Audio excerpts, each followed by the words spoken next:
नमस्कार, आप देख रहे हैं हल्ला बोल। आपके साथ मैं हूं अंजना ओम कश्यप। शेर की अब दहाड़ है प्यारे। नए संसद भवन पर जो अशोक स्तंभ लगा है उसमें लगे शेर को लेकर विवाद खड़ा हो गया है। विपक्ष आरोप लगा रहा है कि इतिहास से छेड़छाड़ की गई है, अशोक स्तंभ के शेर को बदला गया है। विपक्ष का आरोप है कि हमारे राष्ट्रीय चिन्ह में जो शेर है वो शांत है, उसका मुंह बंद है, जबकि नए संसद भवन में लगे अशोक स्तंभ का शेर आक्रामक है। जो आप दोनों तरफ मेरे देख रहे हैं आक्रामक है। जो देश की नई संसद पर बड़ा सा भव्य विशालकाय अशोक स्तंभ लगाया गया है, दावा है ये विपक्ष का कि वो शेर आक्रामक दिख रहा है, उसका मुंह खुला हुआ है। अब सवाल ये उठ रहा है कि क्या उसके दांतों की भी गिनती की जाएगी। लेकिन इससे पहले कि हम आगे बढ़े, आपको अपनी ये रिपोर्ट दिखाते हैं, फिर चर्चा की शुरुआत करें।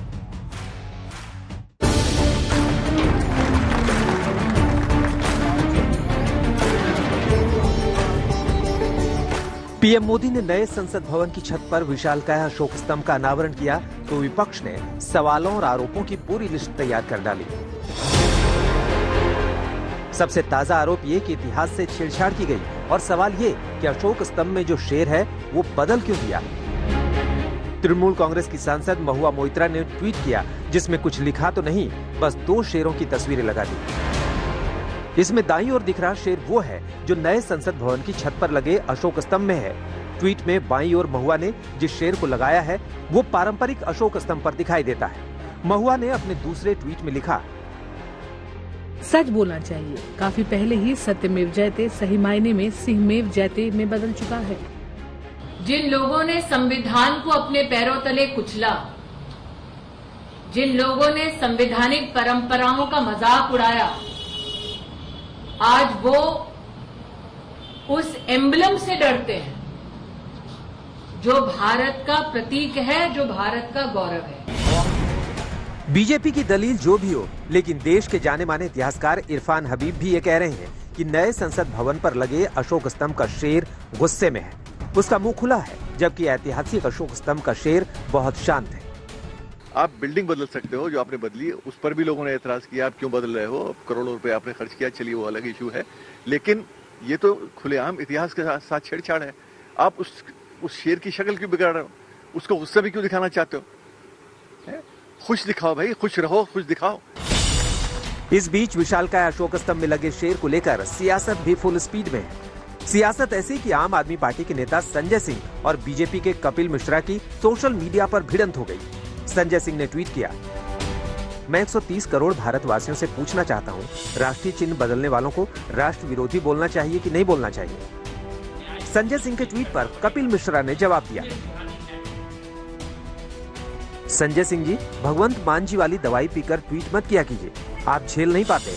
अशोक चिन्ह के शेर को आदमखोर कहकर आप केवल खुद की बची खुची इज्जत का केजरीवाल बना रहे हो। शेर वाले विवाद से पहले ये विवाद खड़ा हुआ था कि अशोक स्तंभ का अनावरण प्रधानमंत्री ने क्यों किया।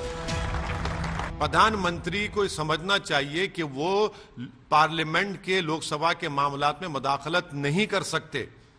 अगर उनको उसका इनॉग्रेशन करना था तो लोकसभा के स्पीकर को करना चाहिए था। लोकसभा स्पीकर पीछे क्यों बैठे हैं? वो खुद थ्योरी ऑफ सेपरेशन और कॉन्स्टिट्यूशन नॉर्म्स के खिलाफ है। कांग्रेस को इस बात से परेशानी है कि अनावरण के कार्यक्रम में दूसरी पार्टियों को न्योता क्यों नहीं दिया।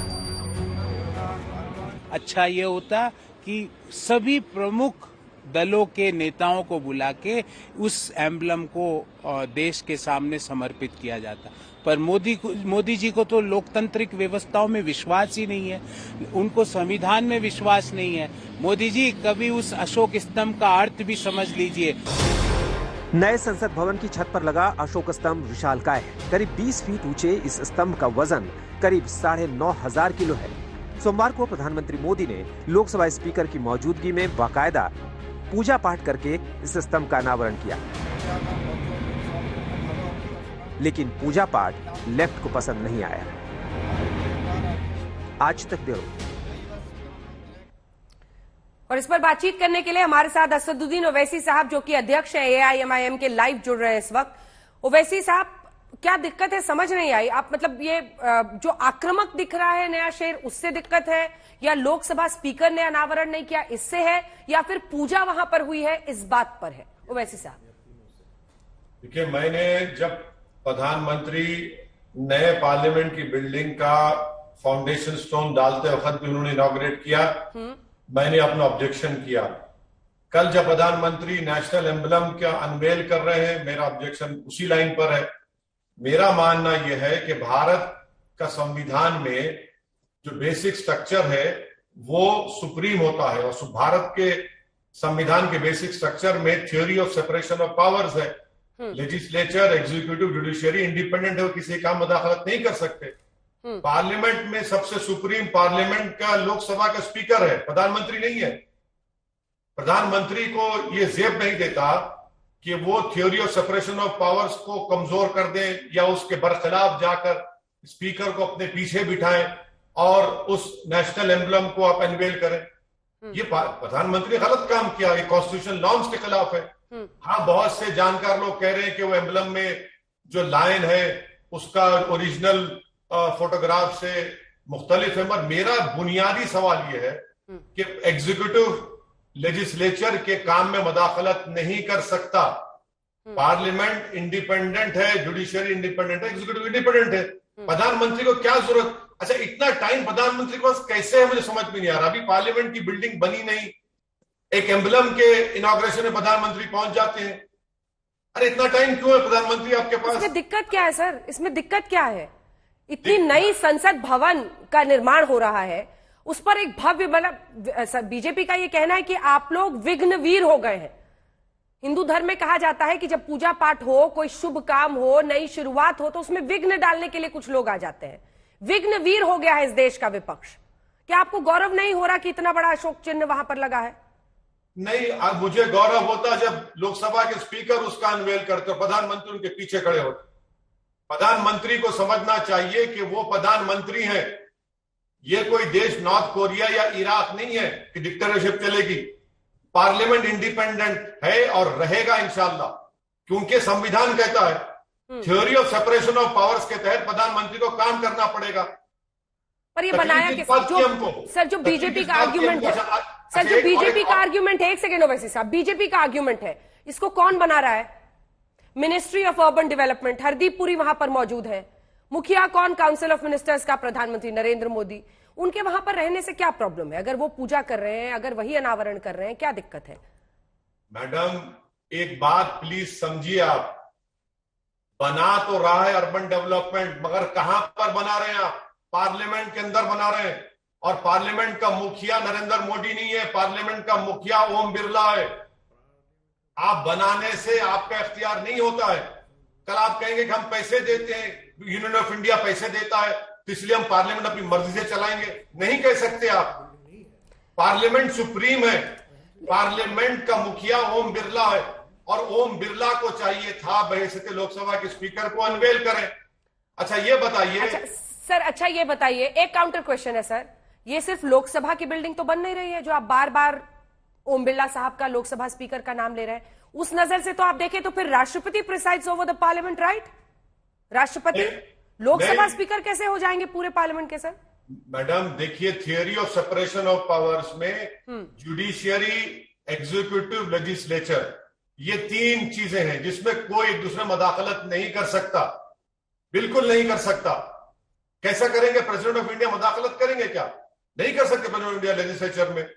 क्या chief justice of India parliament मदाखलत कर सकते? नहीं कर सकते। क्या प्रधानमंत्री पार्लियामेंट मदाखलत कर सकते? नहीं कर सकते। पार्लियामेंट इज सुप्रीम, और पार्लियामेंट का मुखिया लोकसभा का स्पीकर ओम बिरला है अभी। ठीक है, लेकिन लोकसभा की सिर्फ बिल्डिंग नहीं है ना सर, क्या मेरा ये तर्क सही नहीं है? सिर्फ लोकसभा की तो बिल्डिंग नहीं है ना, और इसी पार्लियामेंट में सरकार भी बैठती है ना? बिल्कुल बैठती है। आप बैठती है इसलिए लोकसभा की जो आप अंदर हॉल देखेंगे, स्पीकर की चेयर प्रधानमंत्री की चेयर से ऊपर है। अब मुझे नहीं मालूम कि प्रधानमंत्री को बात हजम होती है नहीं होती है, मगर लोकसभा की स्पीकर की चेयर सबसे ऊपर होती है और प्रधानमंत्री की चेयर नीचे होती है। और जब प्रधानमंत्री लोकसभा में बोलते हैं या हर मेंबर बोलता है तो हमको लोकसभा की चेयर को देखकर बोलना पड़ता है। और रहा सवाल सेंट्रल विस्टा के बनाने का, वो प्रधानमंत्री कर ले, हमको क्या करना है उससे। मैं बात कर रहा हूं पार्लियामेंट की, जिसका सुप्रीम, पार्लियामेंट सुप्रीम है, और देश के प्रधानमंत्री को उसमें मदाखलत नहीं करनी चाहिए थी। अरे प्रधानमंत्री बैठे हैं, पूजा पाठ कर रहे हैं और लोकसभा का स्पीकर पीछे बैठा है। प्रधानमंत्री पूजा हुई है, आपको इस बात से भी प्रॉब्लम है क्या? ताली मार रहे हैं। पूजा हुई बात है, बताइए। पूजा हुई है, इस बात से पार्लियामेंट की बेइज्जती है, मैं कहता हूं। ये तो पूजा हुई है क्या, इस बात से भी प्रॉब्लम है आपको? नहीं, मेरा मानना यह है, देखिए अगर आप हिस्ट्री के, मैं भी हिस्ट्री का स्टूडेंट हूं, ये जो एम्बलम हमको मिला कहां से मिला? ये अशोका द ग्रेट के जमाने का है और वहां पर उसी मुकाम पर गौतम बुद्धा ने अपना सबसे पहला सरमन खुतबा दिया था। चलिए प्रधानमंत्री ने एक हिंदू समुदाय के एक सेक्ट के तहत पूजा की, चलिए आपने कर दी। अरे भाई, कोई बौद्ध मजहब के रिलीजियस स्कॉलर को ही बुला लेते आप। वो एम्बलम कहां से मिला? उस जगह से मिला जहां पर गौतम बुद्धा ने अपने पहला सरमन खुतबा दिया था, अपनी बात कही थी। और एक बात समझिए मैडम, वो जो एम्बलम है उसके नीचे 4 जानवर है, हाथी है, घोड़ा है, बबर शेर है, हाँ एलिफेंट बुल है। वो क्या क्या बताता है? प्रधानमंत्री उसको नहीं जानते क्या? वो बताता है इस बात को कि इक्वालिटी, जस्टिस, करेज, कॉन्फिडेंस, ये तमाम चीजें तो संविधान के प्रियम्बल में है ना मैडम। हम सब भूल जाए क्या उनको? लेकिन जिस सारनाथ की आप बात करें, देखिए सारनाथ का ही ये बीजेपी का कहना है। अब ओवैसी साहब के दोनों तरफ जो हमने जैकेट बनाया वो एक बार दिखा दीजिए, क्योंकि अब विपक्ष का ये कहना है कि जो शेर है उसको बदल दिया गया है। अब इसका क्या लॉजिक हो सकता है सर? शेर तो शेर की तरह दिखेगा ना, अब उसके दांत गिनेंगे क्या हम? वो बकरी दिखे क्या दिखे?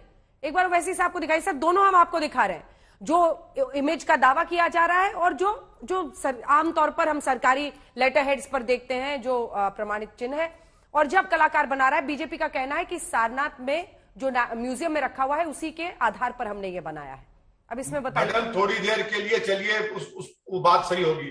मैं प्रधानमंत्री से पूछना चाह रहा हूं कि आपके दांत बड़े हैं या पार्लियामेंट के दांत बड़ा है? पार्लियामेंट के दांत बड़े हैं। आप दांत नहीं दिखा सकते पार्लियामेंट को वैसे प्रधानमंत्री। आप पैसा दे रहे हैं तो संविधान के तहत आप देते हैं, आपको देना चाहिए पार्लियामेंट चलाने के लिए। पार्लियामेंट का सेक्रेटेरिएट अलग है, पार्लियामेंट के एम्प्लॉइज अलग है। ये सरकार बनने के बाद उन्होंने तो सेक्रेटरी जनरल भी पार्लियामेंट के एम्प्लॉइज स्कूल से नहीं बन रहा, बाहर से लोग आ रहे हैं। ठीक है, वो स्पीकर साहब तय करते होंगे, मगर पार्लियामेंट के दांत बड़े हैं, याद रखिए। लेकिन फिर यहीं पर उस मुखालफत पर सवाल खड़े हो जाते हैं ना सर। तो आप दिखाने का काम कर रहे हैं। ठीक है, तो आप ये कह दीजिए कि ये इशू जो उठाया जा रहा है टीएमसी की तरफ से और कुछ कांग्रेस के नेताओं की तरफ से, वो गलत है, कहिए। अरे वो उनसे पूछिए ना, मुझे क्या करना है? वो तो मुझे गाली देते हैं सर। मुखालफत मैडम देखिए, जो मुझे गाली देते हैं मैं उनके बारे में क्यों कहूं? मैं संविधान के बेसिक स्ट्रक्चर की बात कर रहा हूं, theory of separation of powers की बात कर रहा हूं, जो केशवानंद भारती केस में सुप्रीम कोर्ट ने उसका अपील किया है। प्रधानमंत्री theory of separation of powers की मुखालिफत दूसरी मर्तबा कर रहे हैं। इतना टाइम कैसे प्रधानमंत्री को समझ में नहीं आ रहा है? अभी पार्लियामेंट की बिल्डिंग बनी भी नहीं, आप चले जाते हैं अनवेल करने तो सर पीएम का शेड्यूल आप थोड़ा ना हैदराबाद से तय करेंगे सर, ये कैसी बात है? मैडम मुझे नहीं मालूम प्रधानमंत्री का शेड्यूल क्या है, मगर क्या प्रधानमंत्री को नहीं मालूम कि मई के महीने में 1 करोड़ 30 लाख नौकरियां चले गई? वो शेड्यूल में नहीं आता प्रधानमंत्री के। 8% अनएम्प्लॉयमेंट हो चुका है भारत का, वो शेड्यूल में नहीं आता प्रधानमंत्री के। नौजवानों का, युवाओं का मुकद्दर बेरोजगारी बन चुका है, बर्बाद हो रहे हैं, वो शेड्यूल में नहीं आता प्रधानमंत्री के। अगले इशू पर अब आते हैं सर। योगी आदित्यनाथ, मुख्यमंत्री योगी आदित्यनाथ उत्तर प्रदेश के, और मुख्यमंत्री के एक बयान पर आपने बहुत नाराजगी जाहिर की है। उन्होंने कहा है जनसंख्या नियंत्रण का कार्यक्रम सफलतापूर्वक बढ़े, लेकिन जनसांख्यिकी असंतुलन की स्थिति भी पैदा ना होने पाए। क्या गलत है वो जो कह रहे? वो कह रहे हैं एक चिंता का विषय हर उस देश के लिए जहां जनसंख्या असंतुलन की स्थिति पैदा होती है और धार्मिक डेमोग्राफी पर विपरीत असर पड़ता है। क्या गलत कह रहे हैं वो? झूठ। मुख्यमंत्री एक बड़े प्रदेश के होकर झूठ बोलते हैं और इतने अजीम ओहदे पर बैठकर आपको उनको ज़ेबा नहीं देता किस तरह झूठ बोले कि भारत का मुसलमान मूल निवासी नहीं है। बताइए आप मुझे, 20 करोड़ मुसलमान इस देश के मूल निवासी नहीं है। और जिम्मेदारी के साथ कह रहा हूं, इस देश में अगर कोई मूल निवासी है तो आदिवासी और द्रविडियन है। ना योगी आदित्यनाथ है, ना सऊदीन ओवैसी है। फिर मैं तो ये दूसरी झूठ, उत्तर प्रदेश में जो TFR रेट है, क्या वो 2.7 से 2.4 नहीं हुआ? क्या ये भी झूठ है? क्या भारत में मुसलमानों का TFR रेट जो 2.6 था 2.3 हुआ नहीं हुआ? और अगर मैं झूठ बोल रहा हूं तो आपके अंग्रेजी चैनल पर आप ही की कलीग मिलन शर्मा ने रिपोर्ट फाइल की, देख लीजिए आप। क्या ये झूठ है कि भारत के मुसलमान तीसरे नंबर पर है, सबसे ज्यादा कॉन्ट्रासेप्टिव यूज करते हैं? जो 2015 में 37% था वो 47.4 हो गए। बताओ फिर कौन जिम्मेदार है? बगैर, अच्छा मैडम और एक बात सुन लीजिए, योगी आदित्यनाथ का झूठ। 2 अप्रैल 2022 को भारत की सरकार के हेल्थ मिनिस्टर ने राज्यसभा में स्टेटमेंट दिया, प्राइवेट मेंबर्स बिल जो बीजेपी के एमपी लाए थे, कहा था कि जबरन कानून की भारत को जरूरत नहीं है। क्या वो भी झूठ है? दिसंबर 2020 सुप्रीम कोर्ट में एफिडेविट दायर किया मोदी सरकार ने कि देश को 2 चाइल्ड नाम के कानून की जरूरत नहीं है। क्या वो भी झूठ है? अरे जो भारत में डेमोग्राफिक डिविडेंड है, इनका जो आर्ग्यूमेंट है सर, इनका जो आर्ग्यूमेंट है वो मैं आपको समझाती हूं। जब देश की आजादी हुई तो 30 करोड़ हिंदू थे, 3.5 करोड़ मुस्लिम थे। जो अनुपात उस वक्त था वो अनुपात अब बदल चुका है। और जब आप Hindu population versus Muslim population आज देखते हैं तो वो अनुपात बदल चुका है, वहां पर उनकी संख्या बड़ी है। इस पर आपका क्या जवाब है? जब वो धार्मिक असंतुलन की बात करते हैं तब वो यही मैडम झूठ कह रहे हैं योगी आदित्यनाथ। मैं आपको बता रहा हूं कि मुस्लिम फर्टिलिटी रेट 20 साल में सबसे ज्यादा कम हुआ है। क्या ये भी झूठ है? बता दो योगी आदित्यनाथ। अरे उत्तर प्रदेश में मैडम 6% से 7.3% सिवियरली वेस्टेड बच्चे हैं। आप मुझे बता रहे हो ओवैसी साहब, ओवैसी साहब आप एक सेकंड सर, सब ये छोड़ दीजिए, ये तर्क, ये दलील, ये बहस। मुझे ये बताइए, क्या ये मुस्लिम समुदाय, किसी भी समुदाय, हिंदू समुदाय में भी ये कंसर्न नहीं है पॉपुलेशन ग्रोथ?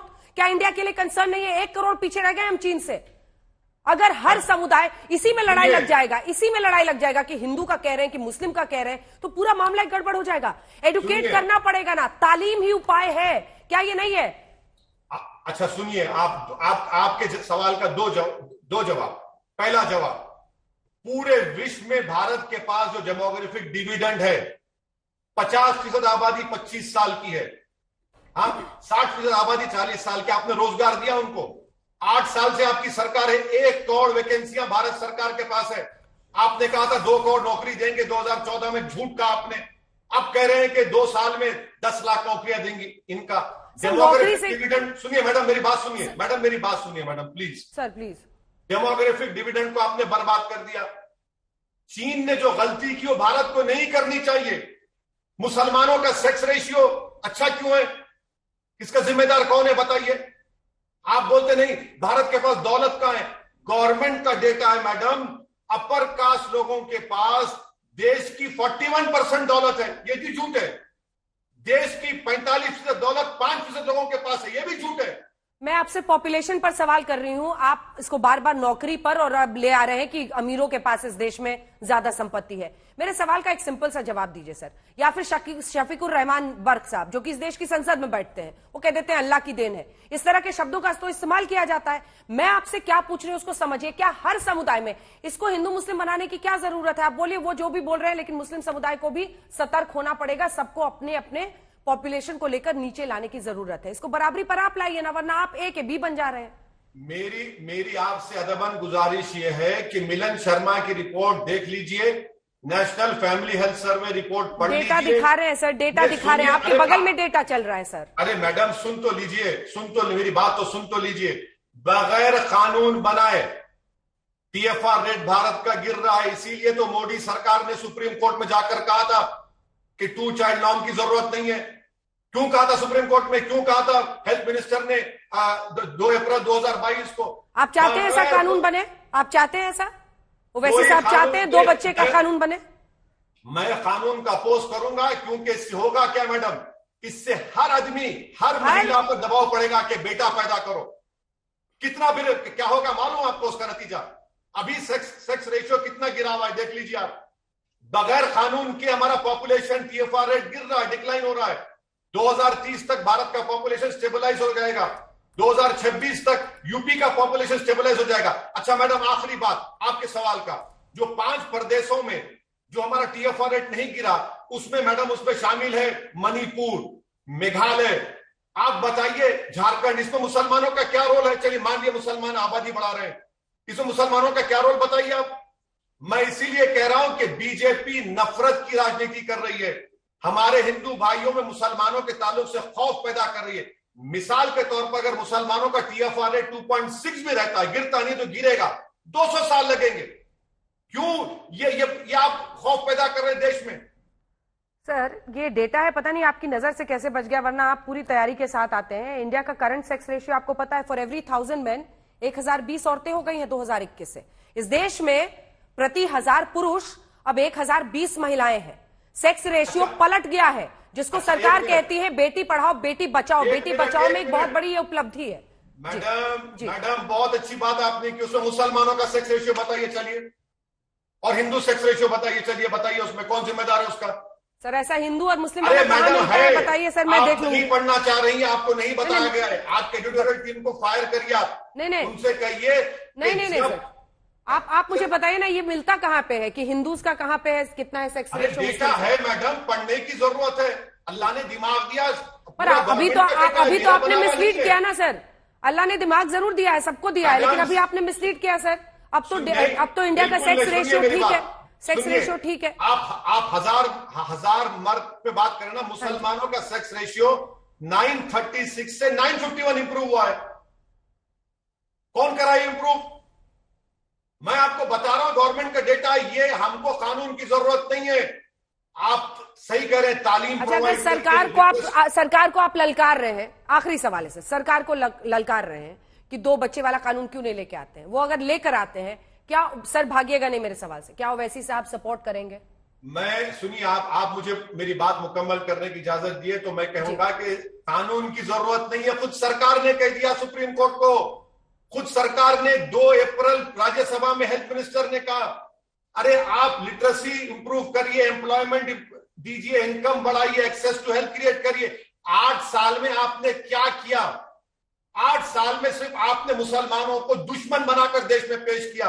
वो आपका सबसे बड़ा कारनामा है बीजेपी सरकार का। असदुद्दीन ओवैसी साहब, अध्यक्ष AIMIM पे बहुत बहुत धन्यवाद आपका हर सवाल का जवाब देने के लिए। धन्यवाद सर, धन्यवाद आपका हमारे साथ चर्चा में जुड़ने के लिए। हमारे साथ नलिन कोहली जी प्रवक्ता बीजेपी के जुड़ रहे, गुरदीप सप्पल साहब प्रवक्ता कांग्रेस के, अजय आलोक जी राजनीतिक विश्लेषक, संगीत रागी जी राजनीतिक विश्लेषक जुड़ रहे, कीर्ति आजाद जी हमारे साथ आज प्रवक्ता TMC के जुड़ रहे। कीर्ति आजाद जी, शायद हल्ला बोल में आप पहली बार आए हैं, बहुत स्वागत आपका हमारे शो में। नलिन कोहली साहब, तमाम बातों का जवाब दीजिए। इस बीच खबर ये आ रही है कि अशोक स्तंभ विवाद पर हरदीप पुरी का पलटवार आया है और हरदीप पुरी ने कहा है शांति और आक्रोश देखने वालों की आंखों में होता है। शांति और आक्रोश मौलिक के मुकाबले बड़े आकार का है नया स्तंभ। मुझे लगता है कि नलिन जी जल्दी से आप एक जवाब दें, उसके बाद कीर्ति आजाद के पास जाएंगे क्योंकि सबसे ज्यादा TMC के नेता ही इस पर बोल रहे हैं। लेकिन एक जवाब आपकी तरफ से, जो मुद्दे उन्होंने उठाए हैं, वो कह रहे हैं कि संविधान का, और दूसरा उनका कहना है, वो इमेज भी दिखा दीजिए। हमने दोनों ही तस्वीरें रखी हैं नलिन कोहली साहब, और सवाल यह है कि क्या एक चेंज कर दिया गया है, मतलब हमने ज्यादा भव्य विशालकाय और आक्रामक बनाया है शेर को, ये दिखाने के चक्कर में मामला बिगड़ गया है? नलिन जी। नहीं, इसमें ऐसी कोई बात नहीं है, देखने वाले की नजरिया में है जो हरदीप जी ने कहा है। आप एंगल और साइज से जाइए, प्रोपोर्शनैलिटी से जाइए। जो ओरिजिनल है वो 2 मीटर से बहुत कम है, जो अब बन रहा है रेप्लिका वो 6 मीटर से ज्यादा है और 33 मीटर की हाइट पे रखा जाएगा। तो अब ऐसा इन्होंने क्या कर दिया, उसी चीज को आप बड़ा कर देते तो उसका रूप उनको उन्होंने कह दिया अलग हो गया है, कोई आवश्यकता नहीं है इसको करने की, और उस रूप से किया नहीं गया है। और दूसरा जो आरोप लगा रहे हैं कि संसद के कार्यक्रम में माननीय प्रधानमंत्री जी क्यों गए थे, भाई ये सरकार का कार्यक्रम था, मंत्रालय ही तो बना रहा है वो भवन, अभी संसद को सौंपा नहीं गया है। तो वहां पर अगर स्पीकर साहब भी हैं, वो MP भी तो है, और प्रधानमंत्री किसके हैं, सरकार के हेड है। तो सरकार के कार्यक्रम में प्रधानमंत्री जी जाते हैं, जो मंत्रालय का कार्यक्रम है उसमें इनको आपत्ति है। कल तक तो विरोध कर रहे थे कि संसद भवन क्यों बन रहा है, सेंट्रल विस्ता क्यों बन रहा है, आज वो विरोध से हट रहे हैं। तो TMC के सारे बात शायद होंगे कि TMC एक दिक्कत में है। महुआ मोइत्रा जी ने मां काली को लेके कई उचित चीजें नहीं कही, अनुचित चीजें कही है, जिससे जो भी मां काली के भक्त है बंगाल में, भारत में या विश्व में, उन्हें बहुत उनमें चिंता भी है और दुख हुआ है कि इस प्रकार के शब्दों का प्रयोग किया। TMC से भागना चाहती है तो बेबुनियाद एक आरोप लगा के फोकस जो है डाइवर्ट करना चाहती है। ठीक है, क्या ये फोकस डाइवर्ट करने का टैक्टिक्स है कीर्ति आजाद जी? कीर्ति आजाद जी। कीर्ति जी, दोनों स्तंभ हैं, आप खुद दिखा रही हैं। एक तरफ एक स्तंभ सौम्य और शानदार है, दूसरी तरफ आक्रामक, दांत दिखाता, गरीबों को, महंगाई को, नोटबंदी, कोरोना के कर्फ्यू को, वो सारी चीजें दिखा रहा है, आपके सामने है। अब नलिन जी बात बता रहे हैं कि बना मंत्रालय रही है, वो सब कुछ वहां हो रहा है और मंत्रालय के अधीन में अभी तक दिया नहीं गया, लेकिन यह तो पता होना चाहिए कि वो है संसद के परिसर में ही। और जब आप संसद के परिसर में घुसते हैं तो आप पहले सिक्योरिटी के थ्रू जाते हैं, वो पार्लियामेंट की सिक्योरिटी होती है, उसके बाद आप गाड़ी अंदर लेके जाते हैं, लेकिन वो उसके अंदर स्वामित्व तो उसका संसद भवन का है। तो यह इस प्रकार से उसका उल्लेख करना मैं उचित नहीं समझता हूं, और यह आवश्यक है। आप देखिए दोनों स्तंभों को आप देख लीजिए, एक किस तरीके से सौम्य और शानदार है, जो पुराना था, जो अशोक स्तंभ पर लगा हुआ है, और एक दूसरा आपके सामने है कि आक्रामक है, दांत दिखाता हुआ। तो यह परिस्थिति दोनों सामने में है, तो कम से कम यह तो होना चाहिए कि जो ओरिजिनलिटी थी, जो हमारे संविधान के अंदर जो बना हुआ है, वो कम से कम दिखना चाहिए। अब संविधान से अलग हटकर आप बोलते हैं 16 इंच का हो गया है, अब आप कह दीजिएगा 950 किलो का है, 6 मीटर का है, तो यह 950 किलो जो है ना, यह भाजपा के अहंकार से वैसे कम इसका वजन है। जी नलिन जी इसका जवाब दीजिए, उसका दारी रागी साहब तुरंत। एक वाक्य केवल जोड़ूंगा, एक वाक्य जोड़ूंगा। इन्होंने कहा कि संसद में जो अलग सिक्योरिटी है उसका परिसर है, भाई वो परिसर अपनी जगह है, तो एयरपोर्ट में सीआईएसएफ की सिक्योरिटी है, उसका ये थोड़ी ना मतलब हो गया कि सीआईएसएफ का गढ़ हो गया है। हर चीज को उसके कॉन्टेक्स्ट में देखना चाहिए। कीर्ति जी इन बातों को समझते हैं। जहां तक मैंने कहा है कि आप हरदीप जी के ट्वीट के फोटो दिखा दीजिए, सबकी जो दिक्कतें और जो इनकी अटकलें हैं वो अपने आप ही खत्म हो जाएंगी। उन्होंने दोनों तस्वीरें साथ रखकर ही ट्वीट किया है, मैंने अभी उसे देखा है और ठीक है। कीर्ति जी दिखा दीजिए। कीर्ति जी, नलिन जी की मैं बहुत इज्जत करता हूं, इतने बड़े वकील हैं। शायद इनकी जो तुलना करी जा रही है कि एयरपोर्ट की और संसद भवन के साथ में, इनको इतना तो पता होना चाहिए कि संसद भवन सर्वोच्च मंदिर है देश का, और वहां पर आप किसी प्रकार से भी, मतलब इन्होंने सीआईएसएफ का वहां नाम ले लिया, यहाँ पर संसद भवन के अंदर, लोकसभा के अंदर लोकसभा के सदस्य बैठते हैं, राज्यसभा के बैठते हैं, दर्शक दीर्घा ऊपर होती है। तो ये जो दोनों इन्होंने कंपैरिजन तुलना की है ना, ये थोड़ा सा मुझे अटपटा सा उचित नहीं लगा। नलिन जी थोड़ा बढ़िया उदाहरण देते तो ज्यादा अच्छा लगा। ठीक, रागी साहब आपका इस पर जवाब। देखिए, पहली बात तो संसद का मतलब लोकसभा और राज्यसभा दोनों होता है, और साथ में राष्ट्रपति भी होता है। तो टेक्निकल तरीके पर, हम तकनीकी तौर पर देखें तो संसद का मुखिया तो राष्ट्रपति ही होता है। दूसरी बात, यह कोई विधायी कार्य नहीं था।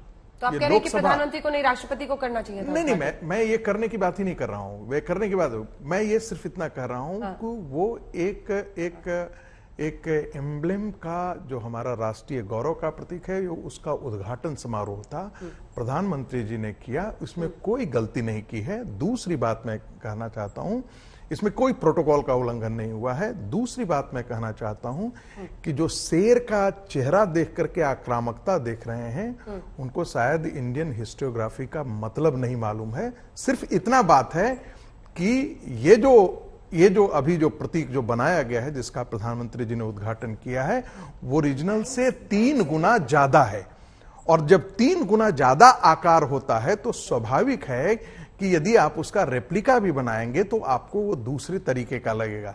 लेकिन चूंकि आपको तो गलती खोजने की आदत है, हर चीज में आप ढूंढे। हो सकता है कि आपने शुरुआत में सही बात बोला, ये कल दांत जा करके हाथ डाल करके गहराई देखना शुरू करेंगे कि वो शेर का जबड़े के अंदर जो गहराई है गले तक, वो कितना जा रहा है, दांतें जो सारनाथ में थी वो दांतें हैं या नहीं है।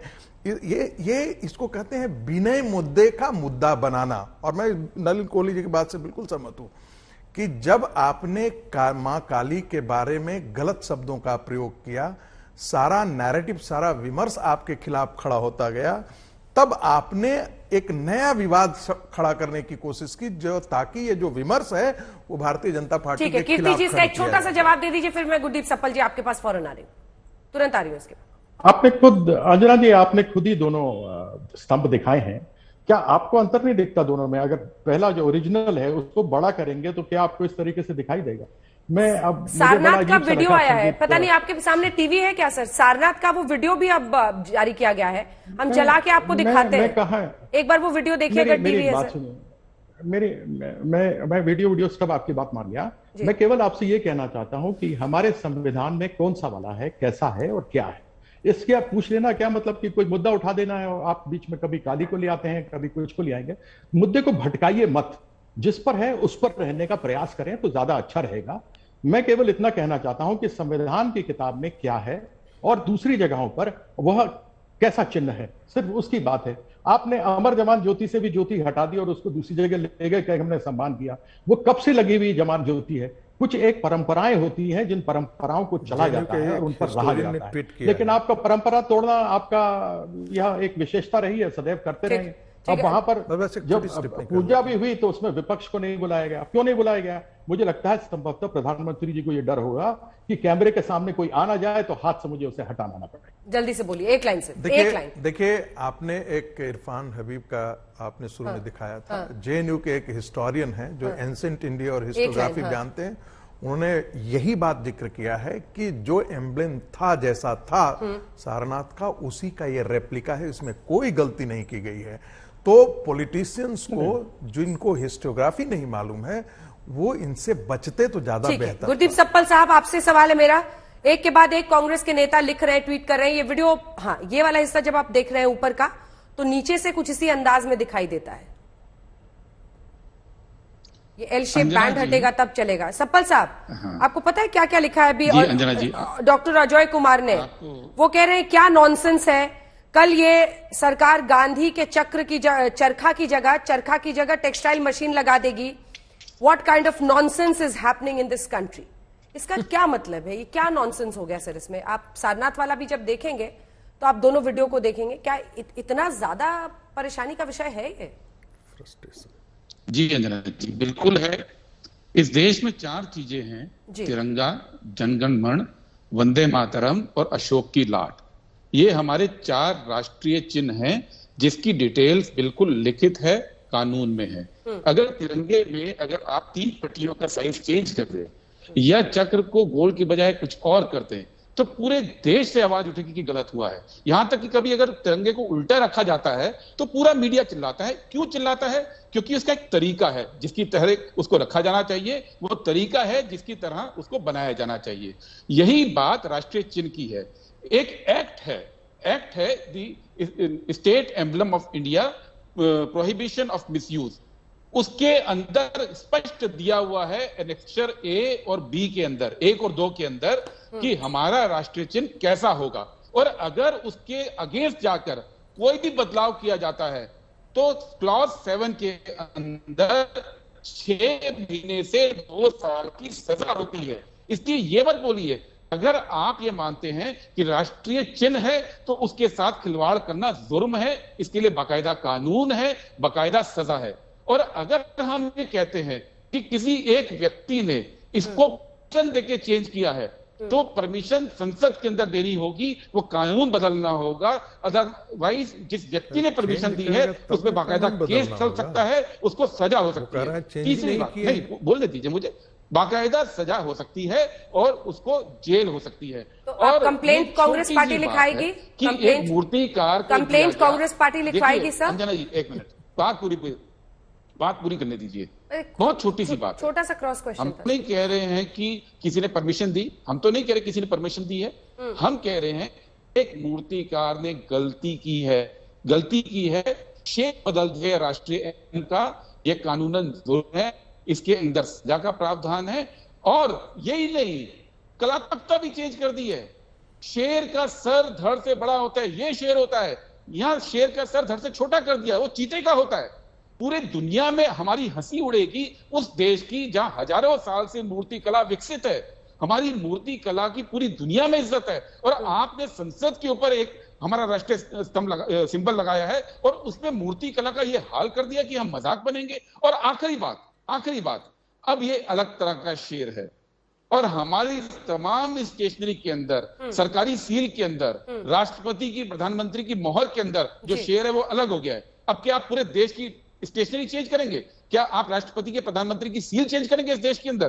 क्या आप सुप्रीम कोर्ट के जजेस की सील चेंज करेंगे? क्योंकि एक ही राष्ट्रीय चिन्ह हो सकता है, 2 चिन्ह नहीं हो सकते हैं। और अगर ये चेंज करना है तो मैं सरकार से कहूंगा कि सीधे आए संसद के अंदर और बिल चेंज करे, देश को कहे कि हमने राष्ट्रीय चिन्ह को चेंज कर दिया है। ये चुनौती मैं देता हूं। नवीन जी कहे कि गलत है, वो कहें कि कोई कानून नहीं है इसको लेके, वो कहें कि कानून के अंदर बकायदा अपेंडिक्स 1 और 2 के अंदर चित्रण नहीं किया गया है और उसको चेंज करने वाले को सजा नहीं हो सकती है, ये बताएं मुझे नवीन जी। ठीक है, अजय आलोक जी एक जवाब दे दे, फिर नलिन जी फौरन आपके पास आ रही हूँ। अजय जी क्या आपको देखिए, मेरा मानना है अंजना जी, बड़ा सिंपल मानना है, ये बिना मतलब का कंट्रोवर्सी, काम धंधा इन लोग को है नहीं, हर चीज में विरोध खोजना है तो आप कंट्रोवर्सी उड़ा दीजिए। अरे भाई, जब हरदीप पुरी जी का ट्वीट वहां पे 3 गुना बढ़ा है। और दूसरी बात, अशोक स्तंभ का मतलब क्या? अशोक कहते थे उसको धम्म स्तंभ, मतलब pillar of religion, pillar of strength. नीचे हमारे दो जो एलिफेंट थे वो क्या सिग्निफाई करते थे? वो सिग्निफाई करते थे strength, courage and valour, honour, dignity, जो हमारी आत्मसम्मान है, हमारी शक्ति है। यही चीज वहां पे लगी हुई है। इसमें इतना हाई तौबा मचाने की जरूरत नहीं है। कोई डिवीजन ऑफ पावर बता रहा है, कोई कहीं कुछ बता रहा है, मुझे तो समझ में नहीं आ रहा है। ये मेरा ही देश इतना महान है। प्रधानमंत्री मोदी जाते हैं भूटान में, वहां के सुप्रीम कोर्ट की बिल्डिंग को इनॉग्रेट कर देते हैं, कोई सवाल नहीं उठाता है। मॉरिशस की सुप्रीम कोर्ट का बिल्डिंग इनॉग्रेट करते हैं, कोई सवाल नहीं उठाता है। यहाँ पे अपनी संसद जो शुरू नहीं हुई उसमें राष्ट्रीय एम्बलम को वो इनॉग्रेट कर रहे हैं, तो उस पर 10 तरीके के सवाल। तो कुछ सोचिए जरा, मतलब कहां जा रहे हैं मोदी विरोध में? मोदी विरोध में किधर तक जा रहे हैं? कहां जा रहे हैं मोदी विरोध में? कीर्ति आजाद जी, गलत हो रही है क्या? पिक्चर गलत हो गई? अंजना जी जी सर, मेरा सवाल दूसरा है। मोदी भक्ति में हम कहां जा रहे हैं कि राष्ट्रीय चिन्ह के साथ खिलवाड़ को भी अंदर राष्ट्रीय चिन्ह में कोई छेड़छाड़ नहीं हुई है, ठीक से देखिए। आप कानून पढ़िए, आप ऐसे अनाड़ियों की तरह बात कीजिए। कानून पढ़िए, कानून में चित्रण दिया गया है। आपको कानून मालूम है? मैं मोदी भक्ति नहीं कर रहा हूं, ड्राइंग दी गई है, कुछ और भी उसके अंदर बकायदा ड्राइंग है। इतना भक्ति मत कीजिए कि कल आप तिरंगे में छेड़छाड़ होगी, उसके लिए भी आप कहेंगे कोई फर्क नहीं पड़ता है। हमने कभी नहीं पड़ता है, क्योंकि ये राष्ट्रीय चिन्ह है, इसका कुछ मतलब है। ठीक है, कीर्ति आजाद जी। अभी संगीत जी ने कही एक बात कि इरफान हबीब ने कहा कि जो राष्ट्रीय चिन्ह है वो सारनाथ से बिल्कुल मिलता हुआ बनता है। मैं जानना चाहता हूं कि जो हमारे संविधान में वह चिन्ह आया, तो क्या डॉक्टर अंबेडकर ने गलती कर दी? उसको देखा नहीं और उसी तरीके से वो चिन्ह को दे दिया जो आज चिन्ह सब जगह पासपोर्ट पे इस्तेमाल होता है, करेंसी पे इस्तेमाल होता है, स्टैंप पे इस्तेमाल होता है, लेटर हेड पे इस्तेमाल होता है। क्या अंबेडकर जी को आप लोग कहना चाहेंगे कि उन्होंने बहुत बड़ी गलती की? जो संविधान के अंदर जो तस्वीर दी गई है, जो दिया गया है, आप प्लीज कृपया टोके नहीं। मैं किसी को टोकता नहीं, मुझे शौक नहीं है, नहीं टोकवाने का मुझे शौक है। तो मैं ही जानना चाहता हूं। दूसरा, अजय आलोक जी बोल रहे हैं, बड़ा सम्मान करता हूं, मेरे प्रदेश से ही आते हैं, जब वो कहते हैं कि बिना मतलब के कंट्रोवर्सी कर रहे हैं। अरे राष्ट्रीय चिन्ह पे बात हो रही है, उसके ऊपर 2 तस्वीरें सामने आपने ही दिखाई है और वो कंट्रोवर्सी इसके ऊपर सामने चल रही है, साफ दिख रहा है क्या है। तो इसका मतलब आज तक गलत करा है ये कार्यक्रम करके। आज अंजना जी बैठ करके इस कंट्रोवर्सी को हटाना चाहती है, इसको सुलझाना चाहती हैं, और आप ये कह रहे हैं कि वो गलती कर रहे हैं या अंबेडकर साहब ने गलती कर दी है। ये तो मुझे समझ नहीं आता है कि बेफालतू का बैठे हुए मजाक कर रहे हैं। ऐसा बात तो नहीं करना चाहिए। कीर्ति जी, अब क्या होगा? मतलब टीएमसी कंप्लेंट करेगी या कांग्रेस कंप्लेंट करेगी या सिर्फ हो हल्ला करना मकसद है, या फिर कंप्लेंट करने ये इमेज हटे, क्या हो? मतलब रास्ता क्या है? अंजना जी, आपने यह कार्यक्रम आज नहीं किया होता यदि आपको इसमें कंट्रोवर्सी न दिखी होती, यदि आपको दोनों में फर्क न दिखा होता। आपके सामने है, आपको फर्क खुद दिख रहा है। कोई भी इस प्रकार से राष्ट्रीय चिन्ह हो, राष्ट्रीय गीत हो, कुछ भी हो, उसके ऊपर कभी कोई बदलाव नहीं हो सकता। राष्ट्रीय ध्वज के ऊपर कोई बदलाव नहीं हो सकता। यदि करना है तो उसके लिए आपको संविधान के माध्यम से आगे जाना होता है। आज तक उसके ऊपर कोई गया नहीं है और आज तक पर हम इसको डिस्कशन कर रहे हैं। तो ऐसी परिस्थिति के अंदर क्या उचित होगा कि लोग को बोलना, रहे बेमतलब फालतू क्या आप डिस्कस कर रहे हो, सारनाथ में तो वैसे है, तो फिर संविधान में अंबेडकर साहब ने गलती कर दी, आप बोल। नलिन जी जवाब दीजिए। हम सब चुप हो जाए। हालांकि हम दोनों की अब का वीडियो दिखा रहे हैं और जनता पर ये छोड़ते हैं, वो तय करें। एक तरफ आप देख रहे हैं नई संसद की छत पर जो नया इमेज है उसको स्टिल करके भी हम बीच बीच में दिखा दे रहे हैं, और दूसरी तरफ सारनाथ वाली आप तस्वीर देख रहे हैं, वीडियो है उसको भी हमने स्टिल किया है, वहां पर भी जो अंदाज है वो ऐसा ही दिख रहा है। जवाब दीजिए। वो नेशनल एम्बलम एक्ट जो है उसके साथ छेड़छाड़ का आरोप लगा रहे हैं नलिन जी, गंभीर आरोप ये भी लगा रहे हैं कि जो धड़ का जो होना चाहिए, मतलब एक प्रोपोर्शन में जो एम्बलम होना चाहिए, वो सब कुछ बदल दिया है आपने। देश की संसद की छत पर बने हुए राष्ट्रीय चिन्ह में? जवाब दीजिए। नहीं, मैं इससे सहमत नहीं हूं। आप देखिए, आरोप की कोई सीमा नहीं होती, और आरोप अगर लगाना है तो जितना मर्जी कहिए। झूठ आरोप इन पर क्या है, कोई सीमा होना चाहिए क्या? जिनको आरोप लगाना वो लगाते हैं, फिर वो झूठ, एक झूठ को या एक आरोप को सिद्ध करने के लिए 25 और चीजें कहेंगे। अब पहले कांग्रेस के सप्पल जी ने क्या कहा, मुझे कानून पढ़ाना शुरू कर दिया। अरे भाई, कानून है, मतलब मैं आपको चुनौती देता हूं, कानून है या नहीं? अरे क्या चुनौती देना भाई, कानून है। अब कल को कोई मेरे साथ डिबेट में आ जाए, मैं एक वकील भी हूं, कि मैं आपको चुनौती देता हूं, एक संविधान है, मतलब ये कोई डिबेट हो सकता है? संविधान है, मतलब इसमें कौन सी चुनौती है भाई? ये तो वही व्यक्ति कहेगा जिसको लगता है इसमें चुनौती में खड़ा कर दूं ताकि कोई मेरी बात सुन ले।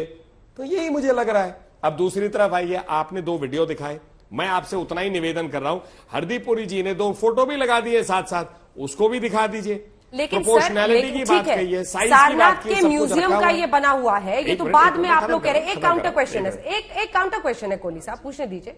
दूसरी तरफ जो लेटर हेड पर और जो गवर्नमेंट अप्रूव्ड जो नेशनल एम्ब्लेम है वो अलग है, वो अलग है। उसमें जो सामने से प्रतीत होता है, क्योंकि एंगुलर व्यू भी है इस एम्ब्लेम का, बहुत विशाल है, बड़ा है, नीचे से दिख रहा है, लेकिन वो जो एम्ब्लेम है जो लेटर हेड्स पर यूज होता है, सरकार की तरफ से यूज होता है, वो तो थोड़ा अलग दिखता है।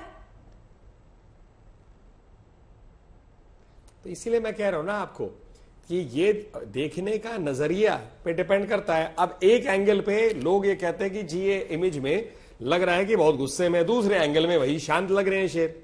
अब मैं आपको एक उदाहरण और देता हूं, शेर कहां का है? ये बब्बर शेर है, एशियाटिक लायन। वो एशियाटिक लायन कहां पाया जाता है? गिर के जंगल में। गिर कहां है? गुजरात में। अब ये कल सुबह कोई इनमें से उठ के ट्वीट कर देगा कि भैया ये बब्बर शेर गुजरात का है, इसको हटा दो। ये ऐसा तो नहीं है कि मोदी जी से जोड़ने का एक नया एक वो बन रहा है प्रकरण। फिर वो आएंगे, चुनौती देता हूं मैं, कि मैं ये चुनौती देता हूं क्योंकि ये गुजरात में है तो ये चिन्ह नहीं होना चाहिए। अरे कुछ, हर चीज की एक सीमा होती है। शुरू में इसीलिए मैंने कहा कि भाई झूठ या एक कंट्रोवर्सी को पैदा करने की कोई सीमा हो सकती है। यहां आपके पास एक नहीं 4 उदाहरण बैठे हुए हैं अलग अलग पार्टियों का। तृणमूल की मैं दिक्कत समझ सकता हूं, कीर्ति आजाद जी भी उनके एक सम्मानित नेता है, बड़े शांति से डिबेट कर रहे हैं, पर उनकी सहयोगी ने उतनी ही अशांति से मां काली जी के ऊपर में क्या कह दिया। अब मैं भी उनकी जगह होता तो तुरंत ट्वीट कर देता, किसी और विषय पे मोदी के ऊपर में कुछ कह देते हैं ताकि लोग जो है मां काली जी के ऊपर मैंने क्या क्या भूल जाऊं। कीर्ति आजाद जी तो कभी ऐसे नहीं कहते, पर महुआ जी ने कह तो दिया ना। और तृणमूल ने क्या किया, हम उसे सारा नजरअंदाज करते हैं, तो उन्होंने फिर जवाहर सरकार जी को आगे कर दिया। अरे तुरंत जो है अटैक करिए, हिस्ट्री के ऊपर में कुछ बनेगा, कोई अटैक होगा। अब एक तीसरा कहता हूं, कोई इनके मुंह के अंदर, अभी संगीत राजगी जी ने शायद कहा कि अब कोई मुंह के अंदर हाथ डाल के देखेगा कि भैया जो मुंह के अंदर में गहराई है वो सही है या नहीं है। तो किसी इनमें से एक एमपी खड़ा हो जाएगा पार्लियामेंट के ऊपर कि मैं हाथ अंदर डालना चाहता हूं, चेक करना चाहता हूं। कहां कीर्ति जी, आप हर चीज का विरोध करना चाहते हैं। जो मिनिस्टर ऑफ अर्बन डेवलपमेंट ने डाला है वो तस्वीर भी हम दिखा रहे हैं। कीर्ति जी, इतने वरिष्ठ लोग हैं और इतने बच्चों जैसी बातें करते हुए कोई उचित नहीं लगता। मैंने सिर्फ ये पूछा था, सारनाथ की मूर्ति आपने दिखाई जो पासपोर्ट के ऊपर है, दूसरे जो करेंसी के ऊपर है, एक स्पष्ट सी मैं बात करे जा रहा हूं। मैं जो संविधान के अंदर मूर्ति है, उस संविधान की मूर्ति में क्या आप उसको बदलाव इस प्रकार से लेकर के आ सकते हैं? आप कुछ भी कर सकते हैं। जब आप पूरे देश भर के अंदर महंगाई बढ़ा सकते हैं, अपनी मर्जी से आप नोटबंदी कर सकते हैं, कोरोना में कर्फ्यू लगा सकते हैं, आप गरीबों को गरीबी में ये दांत खोल फोड़ फाड़ के दिखाते हैं, आप उसको कंट्रोवर्सी बनाते हैं, कभी काली ले आते हैं, कभी कुछ ले आते हैं, क्योंकि आपके पास जवाब नहीं होता। मैं तो स्पष्ट रूप से बोल रहा हूं कि अंबेडकर साहब ने गलती की, जो वह हमने स्तंभ देखा है, जो शेर देखे हैं, क्या वो गलत उन्होंने डाल दिए? गलत डाल दिए तो मानिए ना, उन्होंने डाल दिए। अब बच्चों जैसी बातें क्यों करते हैं? ऐसी बचकानी बातें नहीं करनी चाहिए। मैं आपसे जो प्रश्न पूछा उसका जवाब दीजिए कि जो संविधान में दिया गया है क्या वह गलत है? अगर संविधान में दिया गया, मैं कुछ कहना चाहता हूं। कोहली साहब छोटा सा तो आप कह दो अम्बेडकर की गलती है। अंजना जी मैं भी डिबेट में हूं। 3 चीज बिल्कुल छोटा ही रखूंगा मैं। देखिए ऐसा है, मैं कीर्ति जी के साथ इस बात पे अब बहस नहीं करूंगा कि ये बचकाना है या नहीं, आपकी जनता पे छोड़ दूंगा। दूसरी बात आपकी श्रोताओं पे। दूसरी बात मैं कहता हूं, उसी संविधान में राम, सीता, रामायण सब कुछ दिखा गया है, तो उन चीजों के ऊपर में अब भागेंगे तो आप क्या उसको कहेंगे कि ये गलतियां थी, कहां पर ले जा रहे हैं? जवाब तो दीजिए ना। ठीक है, वक्त हमें इतने की इजाजत देता है। एक ब्रेक के लिए हम रुक रहे हैं, देखते रहिए आज तक। आज तक HD, सबसे तेज सबसे ज्यादा।